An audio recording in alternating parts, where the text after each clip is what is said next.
Ladies and gentlemen, the story you are about to hear is true. Only the names have been changed to protect the innocent. Dragnet.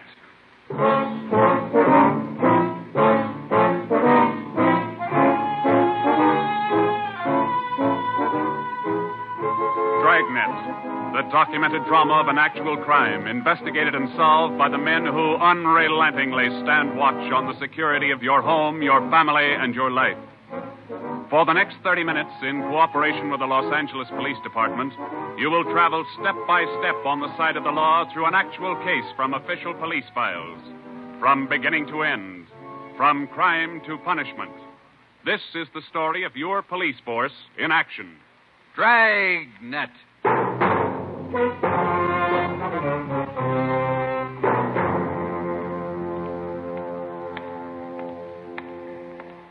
It was Tuesday, March 25th. It was cold in Los Angeles. We were working the night watch out of homicide. Detectives in Los Angeles work in pairs. My partner's Ben Romero. He's a sergeant, so am I. My name's Friday. The boss is Ed Backstrand, chief of detectives. I was on the way back from the record bureau, and it was 13 minutes past 11 when I got to room 42. Homicide. That's a hot shot. Somebody grab it. I got it, Ed. At 1245 East Doheny Street, 1, 2, 4, 5. two officers shot. At 1245 East Doheny Doheny Street. Two officers Shot. What have you got, Friday? Read it. 2 officers shot. Where's Romero? Right here, Skipper. Okay, you've got one to roll on. Get going.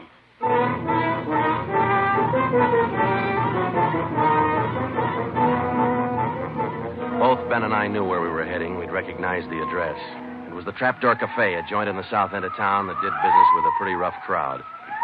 13 minutes later, we pulled up in front. 2 patrolmen had the crowd pretty well pushed back. There was a cruiser car in front of the cafe. The car door was open, and an officer was sprawled across the seat.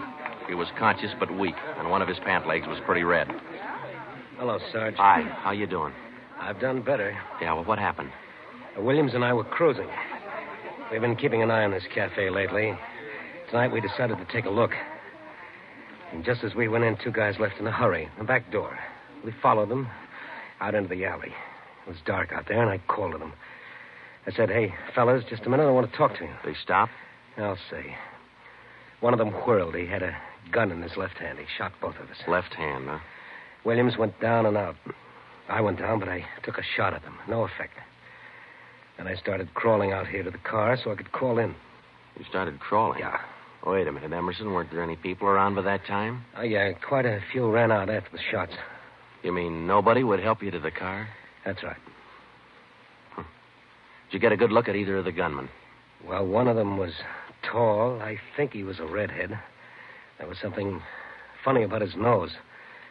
That's all I saw. It's too dark out there. Williams was closer. I think he got a good look. Joe, the other officer, Williams. He's in pretty bad shape. Is he breathing?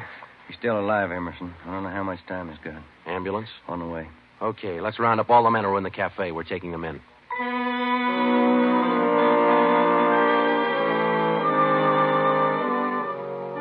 We took all the men back to the city hall. There were 23 in the Trapdoor Cafe at the time of the shooting. We questioned all of them. One of them said there had been a redhead in the place, but he couldn't describe him.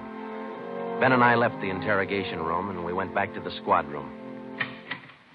Friday, Romero. Got a minute? Yeah, Ed. Come on, Ben. Sit down. Okay. Did you get anything from those people you questioned? Nothing we could use. How's Williams? It's pretty bad. When do they operate? As soon as he comes out of shock. Probably in the morning. You boys will be there. Yeah, we will. When the surgeon digs that slug out, get it and mark it for evidence. Yeah. Skipper, them 2 men shot without asking any questions. They must be hot. Yeah. Same thing occurred to me. When we get that slug, the ballistics can tell us whether that gun's been used on other jobs. We got enough of their modus operandi to have the statistician give us a run-through on the IBM now. One of them is left-handed, and he shoots quick. Okay, be in surgery tomorrow morning at 9.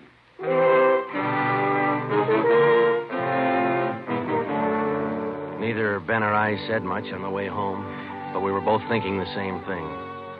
I knew the chief was thinking it, too. Here were two men who'd shot a couple of police officers without asking any questions. Now, I suppose you've heard a lot of stories about what the force thinks of cop killers. Sure, we don't like to lose our friends and partners any better than anybody else would.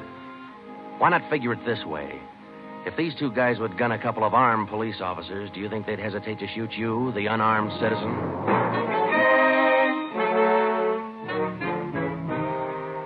The next morning at 9 o'clock, Ben and I had scrubbed up and we were in surgery. Williams was on the table. The surgeon started in. A lot of minutes later, he got the slug. As for Williams, they took out 7 feet of his intestine and said he might pull through.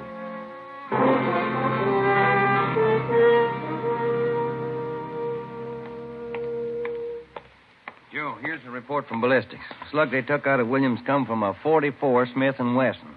The same gun was used in a liquor store killing about a month ago. You call the statistician? Yeah, She's running all the cards on previous shooting through the IBM machine. She ought to be through about now. Let's take a look. Okay, come on. Hi, Helen. Just a second. Okay.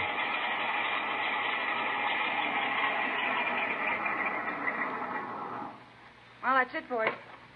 These cards will give you all the shootings pulled by 2 men on foot who shot quick, one of them left-handed. Right. They're all yours. You sure can tell a lot from just a bunch of little holes in these cards, can't you? I can't, but this IBM machine can. It never ceases to amaze me. Okay, shall we check the cards, huh? Yeah, sure.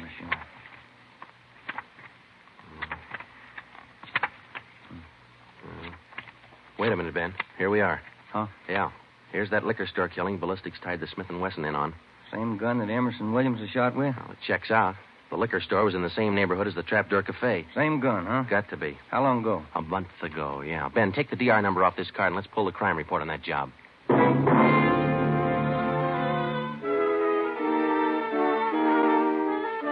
We pulled the crime report out of the files. It said that there was only one witness to that liquor store killing a month ago. That witness was a woman. Miss Forbes, I'm sorry to disturb you like this, but we'd like to ask some questions about that liquor store killing you witness a little over a month ago. Well, I told the police everything I knew about it then. Yeah, we know, but maybe you wouldn't mind telling us again, huh? Oh. No, I guess not. I've been trying to forget it, to tell the truth. It was pretty terrible, and I really didn't see so very much because I was awful scared. I understand. But try to describe again just what happened, will you? Well, it was about 10 o'clock at night. I was walking down the street toward home when I realized I was all out of cigarettes. Well, I was right in front of the liquor store then, so I went in. The clerk was behind the counter, and there were 2 men standing there arguing. What's the idea of changing your mind? I thought we was going to get bourbon. No, let's get the wine. I want bourbon. Costs too much. Wine's good enough. The rest of them want bourbon, too. We better talk to them. Well, okay. We'll be back when we make up our mind, mister. 2 men walked out of the store, and the clerk smiled at me and shrugged his shoulders. I bought a pack of cigarettes and turned to leave. But just then, the 2 men came back in again, and each of them had a gun in his hand. This is a stick-up, mister. The clerk just sort of crumpled to the floor. I couldn't believe my eyes, but that's just how it happened. The men said this is a stick-up, and then they shot him right away. Get over against the wall, lady, or you'll get the same. One of them punched the no sale on the cash register. I was shaking so I almost caved in. He scooped the money out of the drawer and stuffed it into his pocket. And then the other one went over to where the liquor clerk was lying face down.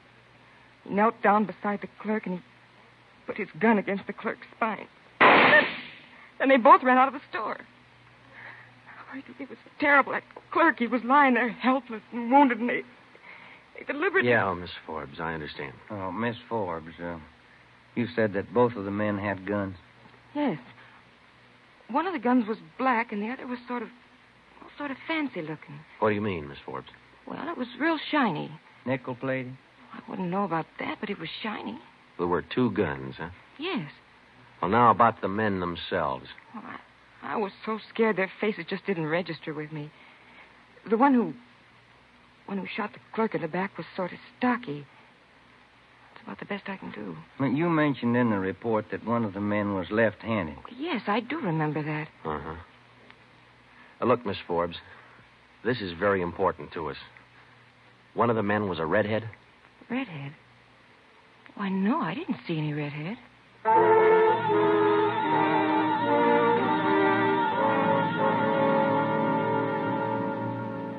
Skipper, me and Joe's run right smack into a stone wall on this thing. What's the complication? Well, there's more than one, Ed.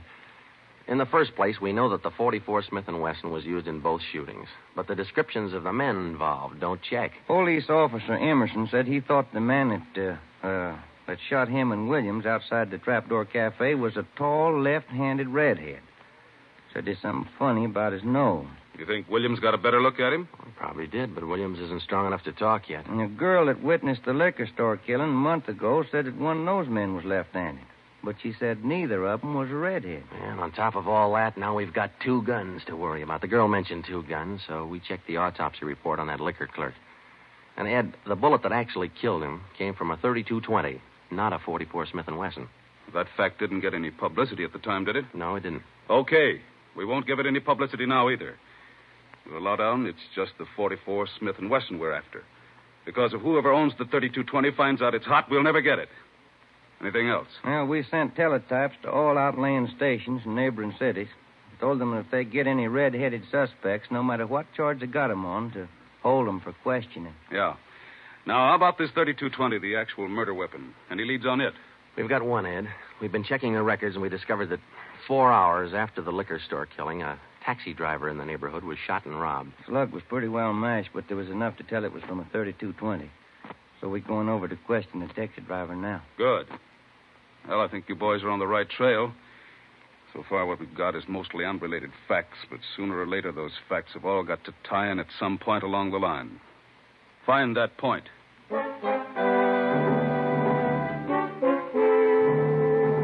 Yeah, find the point. Find the tie-in. Well, Ben and I went over to see the taxi driver, a guy who was living on borrowed time. Yeah, it was about 2 o'clock in the morning when it happened. I got a call to pick up a fare near 105th and Avalon, you know. Yeah. Mm-hmm. Well, I got there. Somebody came over, pulled open my cab door, and said, "This is a stick-up." Then Bluey, he let me have it. Just like that, huh? Yeah, just like that. Same deal as others, Joe. Itchy trigger finger. Yeah. Did you get any kind of a look at the fella? Look, no, it's too dark. Uh-huh. Hey, according to the report, you got shot in the chest. Yeah, that's right. Oh, you're maybe wondering how come I'm still alive, huh? I'll tell you, pal, it's like something you'd see in a bad movie, you know? I'm carrying a few silver dollars with me, 9 of them to be exact. So I decided to stick them in my breast pocket. Well, mister, that just saved my life. The slug hit them silver dollars. It's one for the book, huh? Yeah, you said it. Well, thanks very much. Say, incidentally, we had a little trouble finding you today. You weren't at the stand you operated out of last month. Well, look, I'm not only not at my usual stand, I'm not driving a hack no more. Oh? Look, after what happened, are you kidding? No, I don't want to push my luck any further than it's been pushed. Yeah, I figure I had it, you know?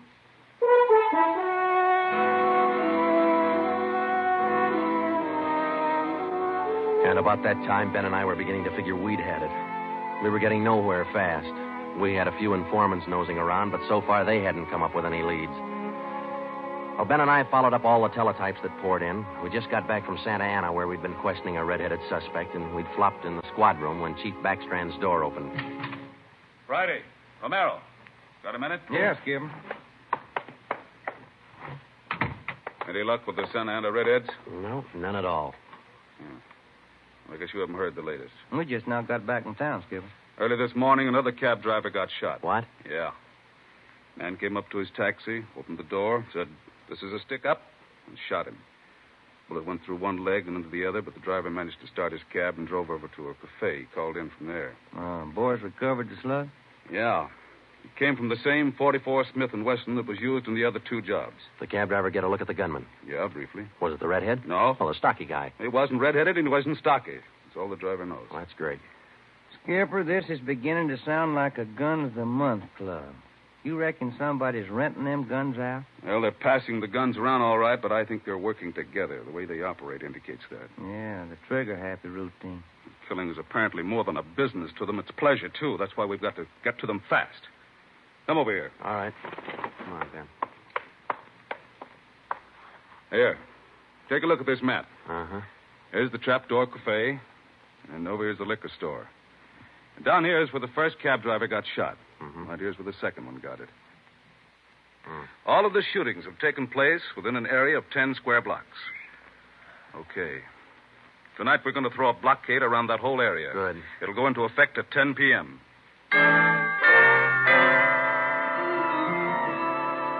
At 9:45 p.m., cars and officers started drifting into the area by twos and threes. And at 10, when Backstrand, Ben, and I arrived, the whole area was sewed up tighter than a tick. Is now code 3. Pacific Ambulance Davis? 1. Gotcha. All set? All set. We got a primary line and a secondary line. If anyone tries to make a break, we'll pick him up in the secondary. Okay. Friday and Romero here will cruise around the area with me. Go to work, men. Every car in the area was shaken down. The same process was also followed on all persons on foot. The blockade went on all night. By the end of that time, we'd brought in 217 suspects. 26 of them were redheads. What's your name? Henry Wagner. Where do you work? Lumberyard. Which one? First star. What time did you get through work last night? About 6, I guess. What'd you do then? Had some dinner. Where? Harry's grill. And what? Shot a little pool. Look, I tell you, I ain't done nothing. Now, let's go back to the day before yesterday. Did you work at... And that's the way it went all day long. We shot question after question at them, working them gradually back to the days on which the shootings had taken place. When it was all over, we got 6 men wanted in other cities on various charges. We got quite an assortment of guns and knives. But as far as the shootings were concerned, we got nothing. Well, I guess that's the last of them. Oh, I was running out of questions there at the end. You two boys better go on home and get some sleep. Well, I was kind of figuring on checking back over the reports to see if we might have overlooked something. I said go on home. You two boys have been at it for 32 hours straight. Look at you. You're both so groggy you can hardly stand up. You need sleep. It's 4 p.m. now. Don't come back until 10 p.m.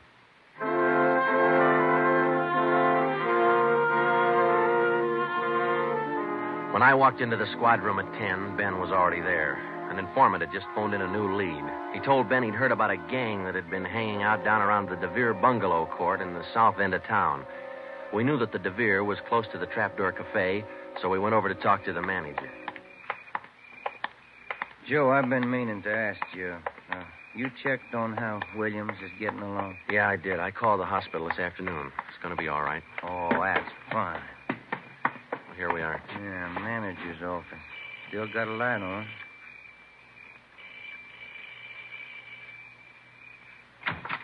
Yeah? I'm Sergeant Friday, police. This is Sergeant Romero. Yeah? We'd like a little information. Well, sure. Come in. Thank you. What can I do for you? Well, did you hear anything about a gang that hangs out down around here anywhere? Gang? Why, no. How about your tenants here? Any of them ever been in trouble, to your knowledge? No. This ain't exactly the best neighborhood in town, but we try to keep things under control. Once in a while, one of them will get out of line, but when that happens, we heave them out of here. You heaved anybody out lately? Yeah, I did. Fellow and his wife a few weeks ago. They had a fight in one of the bungalows. She took a shot at him, but she missed.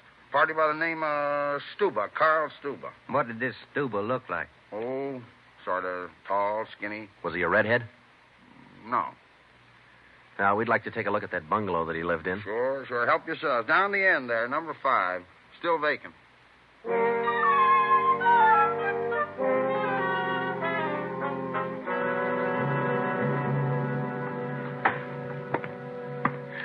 Well, I guess that does it.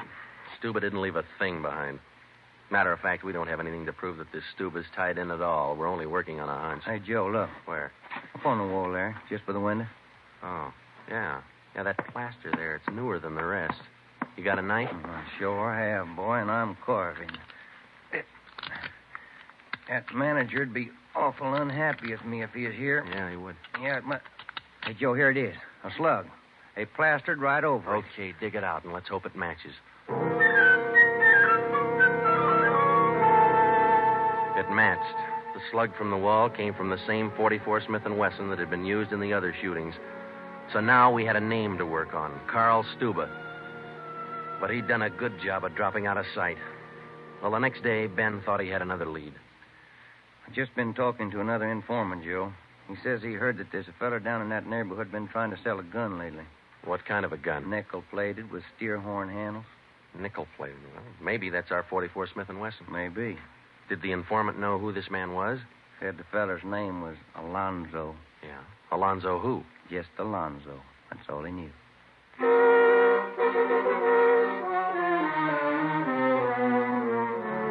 So now we had two names, Stuba and Alonzo, but no men to go with them. So we went back to making the rounds of the substations, interviewing red-headed suspects. We took a few of them to Williams, who was home from the hospital by now, but he couldn't identify any of them as the man who shot him. Still, we kept checking. Finally, we got around to the 77th Street station. We questioned the suspects they were holding there, and we just started to leave when one of the officers called us. Hey, Sarge, Yeah. we're holding somebody else you might want to look at. Redhead? No. What's the charge? Suspicion of burglary. Small job. Oh, I don't know. What do you think, Ben? What's special about him? He lives in the same neighborhood where those shootings took place. All right. Where you got him? Down here. He admit anything? Nope. He's pretty surly. Here we are. Thanks. Hi. What do you want? I'm Sergeant Friday. This is Sergeant Romero. We'd like to ask you a few questions. Look, I already told the other cops all I know. I didn't steal no radio from that jerk. What's your name? We've been through all that once. Come on, what's your name? Jackson. Alonzo Jackson. Alonzo. I looked at Ben, and Ben looked at me. This could be the Alonzo who'd been trying to peddle that Smith & Wesson. Ben and I both knew here was one suspect we'd have to be real careful with. Alonzo, according to the records, this burglary you're suspected of took place on the night of the 27th. Look, how many times do I have to tell you guys they didn't have anything to do with it? You got an alibi for that night? Sure, I got an alibi. I was out with a couple of friends, I can tell you. What's your friend's name, Alonzo? One of them's Crandall, the other Stuba. Stuba, the guy who used to live in the bungalow court. Well, we told Alonzo he'd have to produce his two friends to give him an alibi for the burglary charge, and he bit. He went with us, and he pointed out where Stuba was living now. No wonder we hadn't been able to find him. It was a little shack at the back of a lot behind two houses. We thought it was a chicken coop at first. We took Alonzo back to the station, then we picked up Stuba. He was surprised to see us and not very happy. We took him in. Next, Alonzo gave us Crandall's address.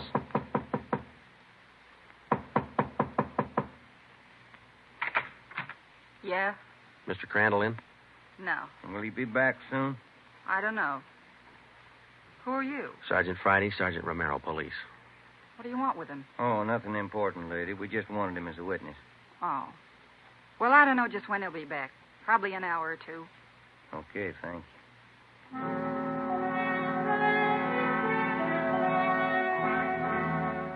We went down the street away, and we staked out in the car. We sat there for about 5 hours, and then Ben nudged me in the ribs. Hey, Joe. Huh? Joe, take a look. Coming along the sidewalk. Yeah, and he's got red hair. Come on.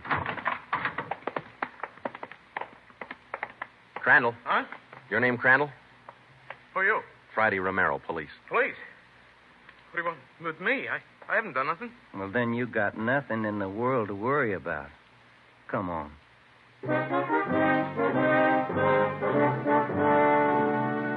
We questioned Crandall for an hour, but he wouldn't give an inch.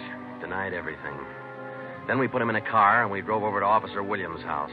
I left Ben in the living room with Crandall while I went in Williams' bedroom. Hello, Sarge. Hi, Williams. How you doing? A little better, I think. That's fine. Look, we've got another redhead outside. Bring him in. Okay. All right, Crandall, come on in here. Who's in there? Why'd you bring me over here? Come on in here.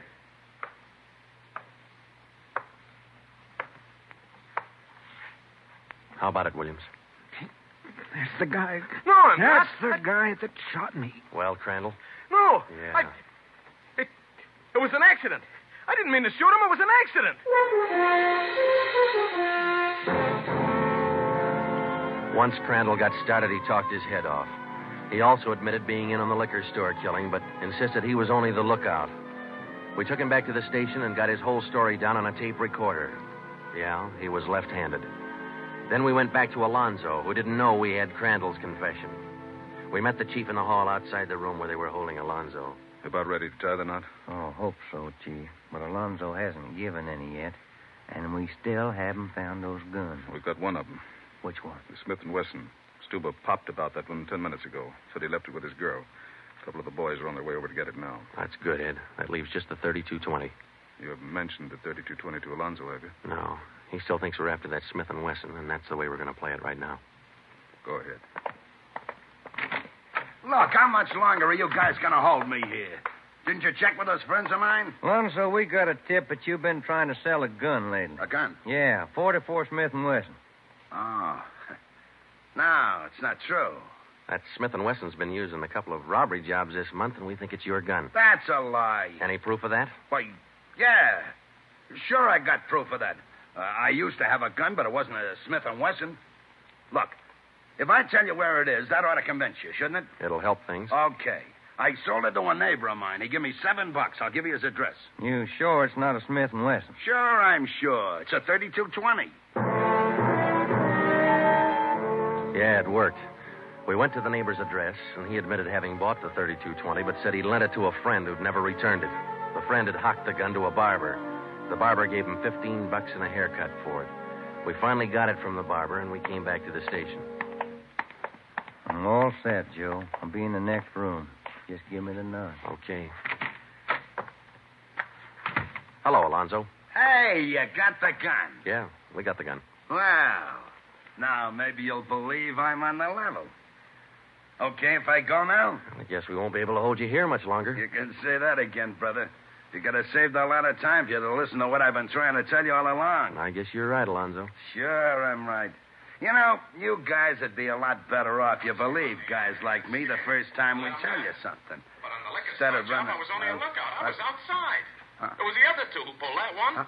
Stuba and Alonzo. Alonzo killed the clerk. Crandall, you dirty Hold it, screaming, Alonzo. dirty screaming All right, rat. Alonzo, that's enough. Now, come on, how about it? Now, what's the use? All right. That's like he said. Okay, Ben, bring the recorder in here. Alonzo's ready to make a record now.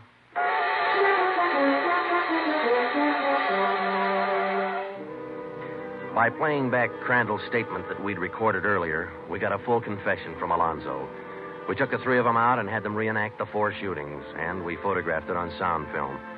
Crandall, the redhead, was the one who'd shot the 2 police officers, but he was only the lookout for the liquor store killing, which explains why the girl witness didn't see him in the store. Stuba and Alonzo were the ones who pulled that job. And Alonzo, the worst of the bunch, was the one who put the 3220 against the spine of the wounded clerk. The 3 of them took turns at shooting the cab drivers and robbing them. That accounted for the mixed-up descriptions, including all that left-handed business. 2 of the 3 suspects happened to be left-handed. Well, that was the crop. Crandall, Alonzo, Stuba. 4 shootings, 3 robberies, 4 attempted murders, 1 murder. The 3 men were tried and convicted. They're all in the state penitentiary. Crandall's there for life. Alonzo and Stuba, they'll be executed next week. File it, will you, Ben?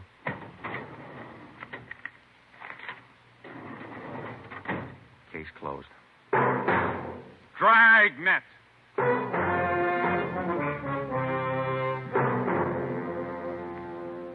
The story you have just heard was true. Only the names were changed to protect the innocent.